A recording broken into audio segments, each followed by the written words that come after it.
How are we all doing, everyone? I hope you're keeping well out there. So it's been a while since I made a video, over a week, and that was up in a field with a radio. It was quite interesting. So in the meantime, I've been very busy here cleaning the workshop, something I talk about regularly here but never bothered me arse to do. Well, it's happened and we've had a massive clear out.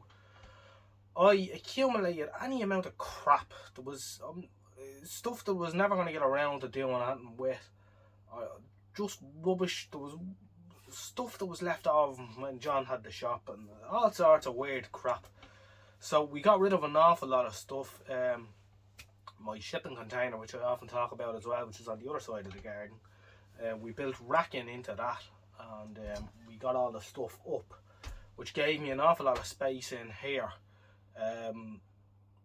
And it feels great because it was starting to get very claustrophobic here. We television stacked up here, television stacked up to the door, radios and rubbish, a lot of crap. So it's a lot more ergonomic in here, and it's working out quite well. Something that we needed to do badly. So I can't allow that to happen again because it just gets a bit ridiculous at times.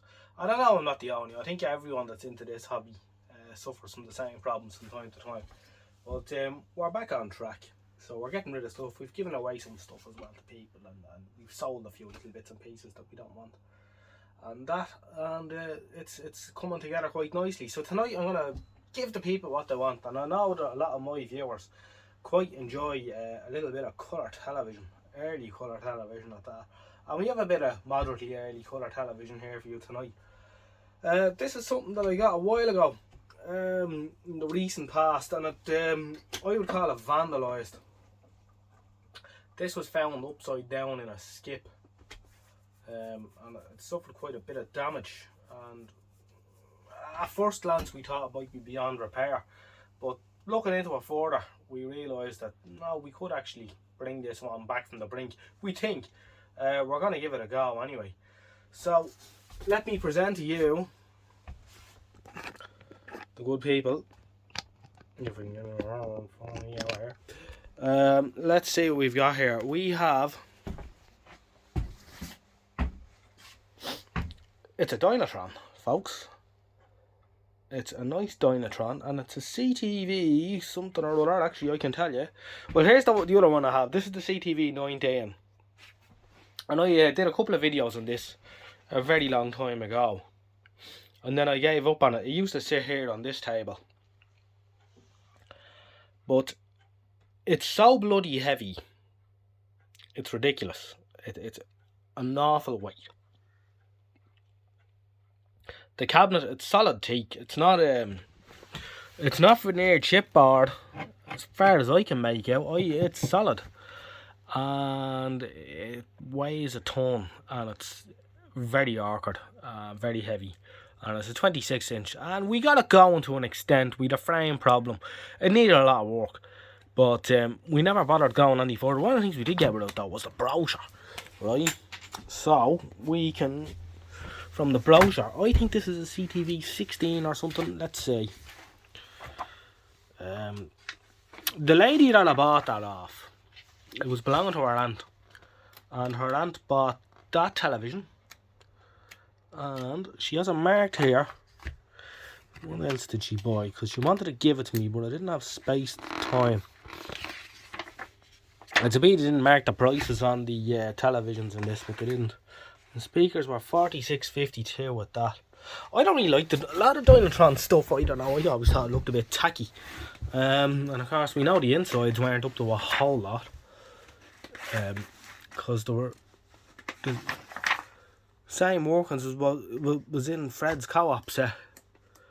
So that. She had that as well. She wanted to give it to me, but I didn't have space. Couldn't take it. Anyway. Yeah, I don't know. I thought a lot of the Dynatron stuff was, I don't know, a bit tacky looking or something. The gun chest. I mean, would you be well in the head?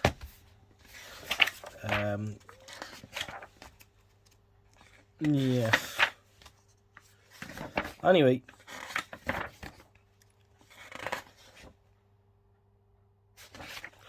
Where are we? The Berkeley. Oh, the Beaufort, yes. And of course, here's all your, you know. What do we say about this? Dynatron, very cap tuned, colour television with remote control, variable tint, blah blah blah. Blah blah blah. I don't know. They'll make it out to be a wonderful, wonderful television. Right, that's my one. That's the CTV16. It's called a Regent.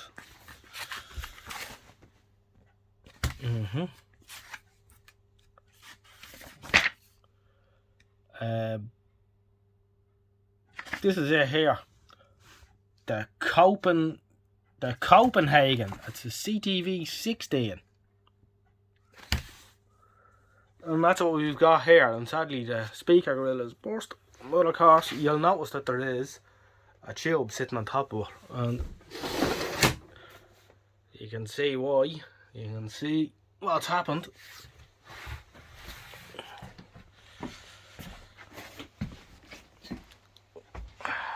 She's necked.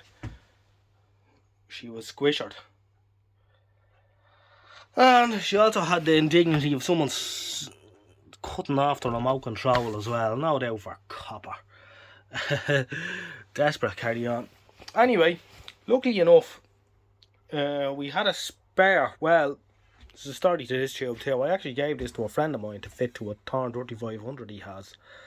And he never got around to doing it, so I asked him for it back in this case. We have actually sourced a new old stock Mullard A56-120X, but it's going to be some time before we can actually get our hands on it.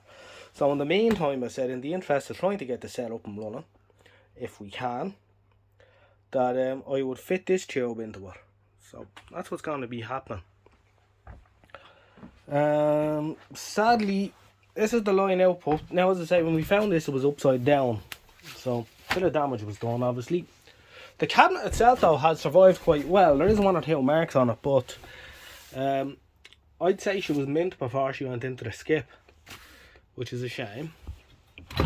We can see what's happened here. With the force that I went into the skip, it broke away from its anchors and broke the print here. I also broke the bracket on the focus unit, which is sad. Get in the line output valve as well. It's gone to wear. Must have bent one of the pins and cracked the base. But luckily enough, a few years ago, the MVCF,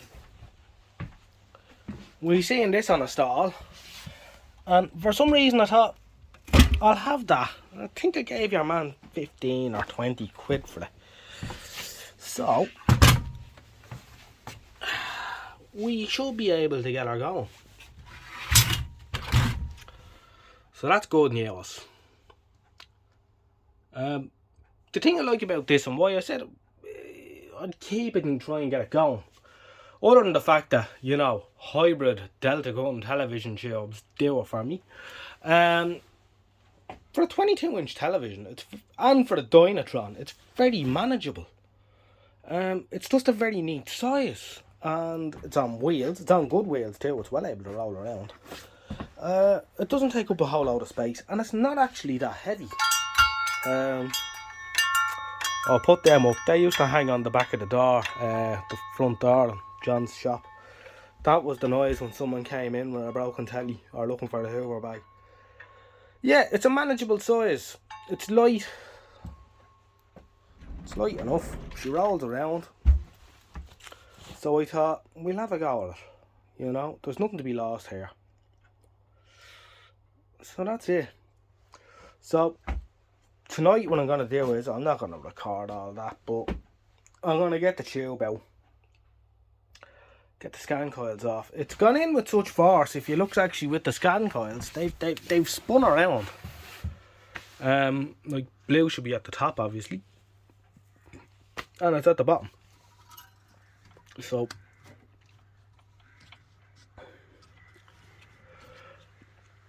don't know if much damage is being done to the scan coils or whatever. We'll have to get into that. I have actually got a spare set of scan coils that were out 22-inch GA. So we shouldn't be too bad there either.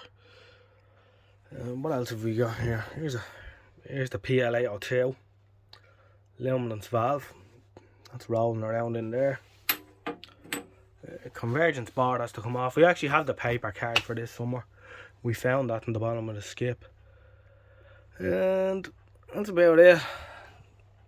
Red label A120 X tube. Nice camber door, which works quite well.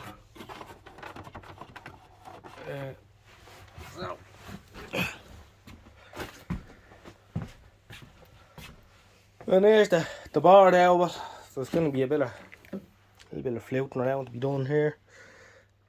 I must glue this back on. He's come loose. Obviously, this got smashed as well. A couple of the valves are missing. I don't know where they were gone. So we cleaned that up all nice as well.